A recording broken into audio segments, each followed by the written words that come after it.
Business plan बनाएं। Market research के बाद आपको बिजनेस का प्लान बनाना होगा। आपको सबसे पहले अपनी पॉकेट को देखना होगा। आप अपने पास उपलब्ध पूंजी से ही व्यापार करना चाहते हैं या व्यापार करने के लिए आपको पैसों की जरूरत होगी। अगर आप हमारे चैनल पर नए आए हो तो चैनल को सब्सक्राइब और बेल नोटिफिकेशंस को ऑन कर लीजिए। चलिए शुरू करते हैं। रिपोर्ट में बताया गया है कि जोश जोश में बिजनेस तो लोग शुरू कर देते हैं, लेकिन उनमें से 60% ऐसे बिजनेसमैन होते हैं जिनका बिजनेस एक साल में दम तोड़ देता है। इसके अलावा 30% ऐसे बिजनेसमैन होते हैं जो थोड़ी बहुत सावधानी से अपना बिजनेस चलाते हैं, लेकिन अपने नियमों में लंबे समय तक दृढ़ न रह पाने के कारण उनका बिजनेस 3 साल में दम तोड़ देता है। लेकिन 10% ऐसे बिजनेसमैन होते हैं जो सभी तरह की सावधानियों को ध्यान में रखते हुए बिजनेस को लंबे समय तक चलाने में कामयाब होते हैं। ये आंकड़े पाठकों को डराने के लिए नहीं दिए जा रहे हैं, बल्कि हम नए बिजनेसमैन को सतर्क कर रहे हैं कि वे बिजनेस शुरू करने से पहले अनुभवी लोगों से जानकारी लेकर वो सारी सावधानी बरतें जो एक बिजनेस को चलाने के लिए जरूरी होती है। ये जानकारी देने का प्रमुख उद्देश्य आपको उन 10% लोगों में शामिल करना है जो कामयाबी की बुलंदियों पर पहुंचते हैं। बिजनेस टिप्स इन हिंदी। क्या है बिजनेस का मूल मंत्र? बिजनेस का मूल मंत्र यही है कि कम से कम जोखिम लेकर अधिक से अधिक व्यापार का विस्तार किया जाए। एक ग्राहक की अपेक्षा कई ग्राहकों के साथ व्यापार किया जाए। प्रोडक्शन यानी कच्चा माल में उतना ही पैसा लगाया जाए जितना बहुत जरूरी हो। यदि रोटेशन बन सकता हो तो पूंजी को रोटेट करके उससे अधिक आय कमाई की जाए। लेन देन के कुछ सख्त नियम भी बनाए जाएं ताकि पैसे का क्षय रोका जा सके। बिजनेस को विस्तार देने या समय समय पर जरूरतों को पूरा करने के लिए इमरजेंसी फंड बनाया जाए। How to start business in Hindi. कैसे शुरू किया जाता है बिजनेस? बिजनेस भी कई तरीके से किए जाते हैं। पहला बिजनेस तो वो है जो छोटा मोटा व्यक्ति स्वयं अपने अकेले कंधे पर सब कुछ करना चाहता है। इसका सीधा सा मतलब ये है कि वह व्यक्ति बिजनेस में अधिक पूंजी लगाने में सक्षम नहीं है।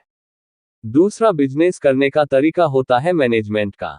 बिजनेसमैन के पास पैसा खूब है और वो अधिक इन्वेस्टमेंट करना चाहता है, लेकिन वह स्वयं सारे काम न करके सभी कामों के लिए एक्सपर्ट की सहायता लेकर अपना बिजनेस शुरू करना चाहता है। बिजनेस की पहली सीढ़ी। वैसे बिजनेस करने की चली आ रही परंपरा के अनुसार 4 तरह से बिजनेस शुरू किया जा सकता है। Sole proprietorship firm, 1 person company, partnership firm, LLP limited liability partnership, private limited company, public limited company. 2. एक व्यक्ति को कैसे शुरू करना चाहिए बिजनेस? छोटे स्तर पर अधिकतर लोग सोल प्रोप्राइटरशिप फर्म से बिजनेस शुरू करते हैं। इस तरह के बिजनेस में बिजनेसमैन ही सारे कार्य स्वयं करता है। इसमें कमी यह है कि यदि बिजनेस में किसी तरह का उतार आता है तो बिजनेसमैन को पर्सनल एसेट्स लगानी होती है। जबकि 1 पर्सन कंपनी में भी मालिक एक ही होता है, लेकिन बिजनेसमैन की पर्सनल एसेट्स और कंपनी की एसेट्स अलग अलग होती है। बिजनेस प्रभावित होने पर बिजनेसमैन की पर्सनल एसेट्स प्रभावित नहीं होती है। साझेदारी में इस प्रकार से शुरू करें काम। इसी तरह से 2 या 2 से अधिक साझेदारों वाली पार्टनरशिप फर्म में भी यही कमी आती है। यदि बिजनेस में किसी तरह की ऊंच नीच होती है तो कंपनी के साझेदारों की पर्सनल एसेट्स यानी व्यक्तिगत पूंजी उसमें लगानी होती है, जबकि LLP फर्म में सभी साझेदारों की अपनी अपनी जिम्मेदारी तय होती है। बिजनेस में ऊंच नीच होने पर साझेदारों की पर्सनल एसेट्स बच जाती है। 5. छोटे स्तर पर बिजनेस के लिए जरूरी बातें। छोटे स्तर पर बिजनेस शुरू करने के लिए सबसे पहले व्यक्ति को सामान बेचने की कला आनी चाहिए। यदि आप किसी तरह का प्रोडक्ट अपनी खूबियों से मार्केट में ग्राहक को बेच सकते हैं तो आप सफल बिजनेसमैन बन सकते हैं। सबसे पहले आप अपनी क्षमता का आंकलन करें। क्षमता का मतलब आप अपनी आर्थिक क्षमता का आंकलन करें, साथ ही आप अपनी अभिरुचि व तकनीकी क्षमता का आंकलन करें। यदि कोई अनुभव है तो उसका भी आंकलन करें। अपनी क्षमता और अनुभव तथा अभिरुचि तीनों का संगम का आंकलन करके आप यह विचार करें कि आप कौन सा बिजनेस आसानी से शुरू कर सकते हैं।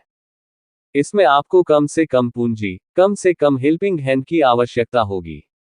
6. बिजनेस का चुनाव करते समय सावधानी बरतें। आप किसी ऐसी वस्तु के बिजनेस का चुनाव करते हैं जिसको गरीब अमीर पूरे वर्ष भर इस्तेमाल करता हो। आप सीजनल वस्तुओं के बिजनेस का भी चुनाव कर सकते हैं, जैसे सर्दी के मौसम में बिकने वाली वस्तुएं, गर्मी के मौसम में बिकने वाली वस्तुएं, बरसात के मौसम में बिकने वाली वस्तुएं, आदि आदि। इसके अलावा आप साल में आने वाले धार्मिक त्योहार होली, दिवाली, ईद, रक्षाबंधन, वैलेंटाइन डे आदि आदि में बिकने वाली खास वस्तुओं के व्यापार का भी चयन कर सकते हैं। 7. मार्केट व ग्राहक तलाशें। अब आपको सबसे पहले अपने उस खास एरिया का चुनाव करना होगा जहां पर आप बिजनेस शुरू करना चाहते हैं।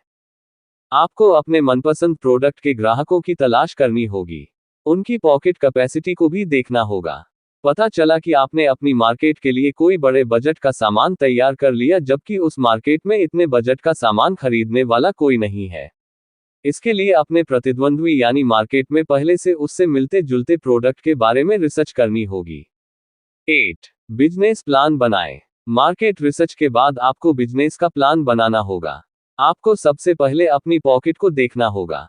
आप अपने पास उपलब्ध पूंजी से ही व्यापार करना चाहते हैं या व्यापार करने के लिए आपको पैसों की जरूरत होगी। आपका बिजनेस लंबे समय तक चल सके और उससे अच्छा खासा मुनाफा कमाया जा सके। 9. आर्थिक प्रबंधन। यदि आपके पास पैसे नहीं हैं तो आप क्या करेंगे? उसके लिए आपको प्लानिंग बनानी पड़ेगी, जो इस प्रकार है। पैसे की व्यवस्था के लिए आप एक अच्छा सा बिजनेस प्लान बनाकर बैंक से लोन प्राप्त कर सकते हैं। अच्छा बिजनेस प्लान बनाकर सरकार के एमएसएमई विभाग के समक्ष उसका प्रेजेंटेशन करके और भविष्य में अच्छी आमदनी का भरोसा दिखाकर बिना गारंटी वाला लोन ले सकते हैं। अच्छे बिजनेस प्लान के आधार पर आप पार्टनरों को बिजनेस में शामिल करके उनसे भी पैसे जुटा सकते हैं। आप अपने प्रोडक्ट या फर्म को प्रचारित करके उसकी फ्रेंचाइजी देकर भी पैसे बिजनेस के लिए जुटा सकते हैं। 9. आर्थिक प्रबंधन। यदि आपके पास पैसे नहीं हैं तो आप क्या करेंगे? उसके लिए आपको प्लानिंग बनानी पड़ेगी, जो इस प्रकार है। पैसे की व्यवस्था के लिए आप एक अच्छा सा बिजनेस प्लान बनाकर बैंक से लोन प्राप्त कर सकते हैं। अच्छा बिजनेस प्लान बनाकर सरकार के एमएसएमई विभाग के समक्ष उसका प्रेजेंटेशन करके और भविष्य में अच्छी आमदनी का भरोसा दिखाकर बिना गारंटी वाला लोन ले सकते हैं। अच्छे बिजनेस प्लान के आधार पर आप पार्टनरों को बिजनेस में शामिल करके उनसे भी पैसे जुटा सकते हैं। आप अपने प्रोडक्ट या फर्म को प्रचारित करके उसकी फ्रेंचाइजी देकर भी पैसे बिजनेस के लिए जुटा सकते हैं। 10. दूसरी महत्वपूर्ण बातें। बिजनेस के लिए आर्थिक प्रबंध करने के बाद आप अन्य काम आने वाली वस्तुएं, कच्चा माल, दुकान, फैक्ट्री, कारखाना, शोरूम आदि पर विचार करें। शोरूम या दुकान से बिजनेस शुरू करना हो तो आपको मेन मार्केट में जगह तलाशनी होगी, जबकि फैक्ट्री, कारखाना, वर्कशॉप के लिए आप मार्केट से हटकर भी जगह का चुनाव कर सकते हैं, जहां बिजली, पानी एवं आवागमन के साधन उपलब्ध हो। 11. एक्सपर्ट हायर करें। इसके बाद आपको अपने काम के लिए एक्सपर्ट, सहायक को हायर करने यानी उन्हें वेतन पर रखने के बारे में विचार करना चाहिए। 12. सेल्स प्रमोशन के लिए क्या करें? आपको सबसे अधिक सेल्स डिपार्टमेंट पर ध्यान देना होगा। यदि आप स्वयं सेलिंग कर सकते हैं तो सबसे अच्छा, वरना आपको अच्छा रिजल्ट देने वाली सेल्स टीम को हायर करना होगा। 13. ऑफलाइन प्रचार। अपने बिजनेस को आगे बढ़ाने के लिए आपको प्रचार पर भी जोर देना होगा। प्रचार के अनेक साधन उपलब्ध हैं। छोटे स्तर पर बिजनेस के लिए wall painting, banner, poster, public वाहनों के पीछे painting, hoardings, local radio, TV, newspapers आदि में भी प्रचार कर सकते हैं। 14. ऑनलाइन प्रचार। इन प्रचार साधनों के अलावा आजकल ऑनलाइन प्रचार पर जोर दिया जा रहा है। आप अपनी वेबसाइट बनवाकर भी उसमें प्रचार सकते हैं। ये वेबसाइट ऐसी बनवाएं जो मोबाइल यूजर से सीधे जुड़ सके, क्योंकि आज के जमाने में 8 साल के बच्चे से लेकर 80 तक के बुजुर्ग के पास अपना पर्सनल मोबाइल होता है। आप अपने ग्राहकों को आसानी से इस माध्यम से टारगेट कर सकते हैं। 15. कंपनी का फेवरेट नाम चयन करें। अब आपको अपने बिजनेस के लिए सबसे महत्वपूर्ण काम ये करना है कि आपको अपनी फर्म, प्रोडक्ट का नाम पसंद करना है।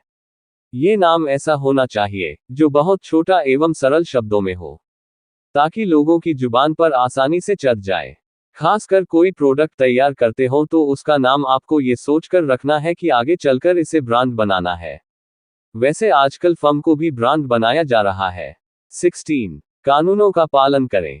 इन सब कामों को करने के बाद बारी आती है कानूनी बाध्यताओं की। तो यदि आप छोटे पैमाने पर बिजनेस शुरू करने जा रहे हैं तो आपके समक्ष शुरू में कानूनी बाध्यताएं कम होती हैं। जैसे शोरूम या दुकान खोलने के लिए आपको अपनी दुकान या फर्म का रजिस्ट्रेशन रजिस्ट्रार ऑफ कंपनी के पास अवश्य कराना होता है। इसके अलावा राज्य व स्थानीय स्तर पर सरकारी अनुमति लेनी जरूरी होती है। इससे आपको बिजनेस करने में परेशानी नहीं होती है और न ही बिजनेस के दौरान किसी प्रकार की सरकारी स्तर पर टोएकाटाकी होती है और न ही किसी तरह की कानूनी कार्यवाही का ही डर होता है। यदि इस बुनियादी कानूनी कार्यवाही का पालन न किया तो आपको निश्चित रूप से परेशानी का सामना करना पड़ सकता है। आप बिजनेस करेंगे या कानूनी झंझटों से निपटने के लिए कोर्ट कचहरी, थाने के चक्कर लगाएंगे। इससे आपका बिजनेस दो तरफ से प्रभावित होगा। इसलिए बुनियादी कानूनी कार्यवाही अवश्य कर लेनी चाहिए। आपका बहुमूल्य समय देने के लिए धन्यवाद। अगर आपको ये वीडियो अच्छा लगा हो तो हमारे इस YouTube चैनल रिच वाणी को सब्सक्राइब करिए, वीडियो को लाइक करिए और अपने परिवार मित्रों के साथ जरूर शेयर करिए। भविष्य में आप और किस टॉपिक पर वीडियो देखना सुनना चाहते हैं उसके लिए कमेंट करिए। मिलते हैं नेक्स्ट वीडियो में। Thank you.